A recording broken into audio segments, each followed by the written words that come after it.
Alright, let's dive into this. Imagine FIFA, the governing body of world football, is basically trying to sell a piece of the World Cup itself to a private equity firm. And one of their top advisors just quit in protest.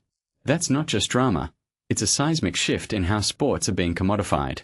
Let me break this down. /n/and so, Carlos Cordeiro, former US soccer president and Goldman Sachs banker, resigned because FIFA president Gianni Infantino proposed spinning off the World Cup's commercial rights into a $20 billion subsidiary. 20% of that would go to an investment firm linked to Joshua Kushner's family. Let me pause here. Selling part of the World Cup to a private firm?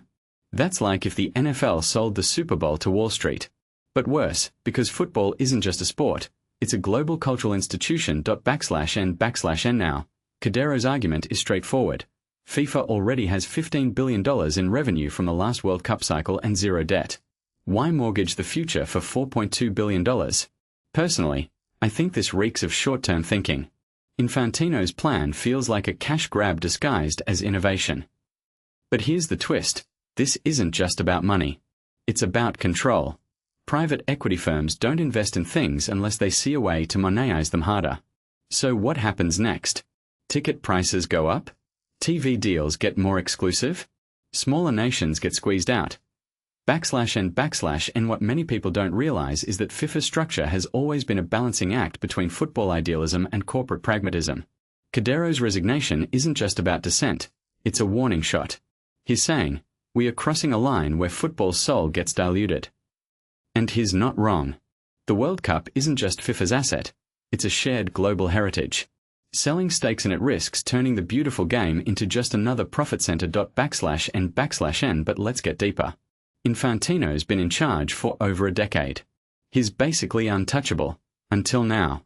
Cordeiro's rebellion might inspire others inside FIFA to speak up. This could fracture the organization's leadership.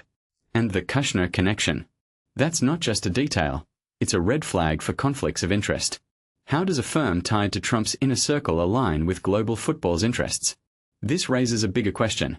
Are we seeing politics and corporate greed reshape sports in ways fans can't control? /n/n here's my take. This isn't just FIFA's problem. It's a symptom of a larger trend. Sports being gobbled up by investors who see arenas and tournaments as assets, not art forms. The Premier League's TV deals, the NBA's streaming wars, it's all part of this. But the World Cup? That's the crown jewel. If FIFA goes through with this, it sets a precedent that could change how every major sport operates. /n/n so, what's next? The November 18th deadline for Infantino's challenges is looming.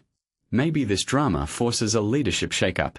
Or maybe the deal goes through, and we enter an era where football's future is dictated by boardrooms instead of ballrooms. Personally, I think fans need to ask themselves, how much of the game's integrity are we willing to trade for flashy growth? Because once you sell part of the World Cup, you can't unring that bell. /n/ and let me know what you think. Does football have a future in private equity's crosshairs, or is this a hill worth dying on for the purists? Drop your thoughts below. And if you're as fascinated by the business of sports as I am, hit subscribe. We'll keep unpacking this story as it evolves.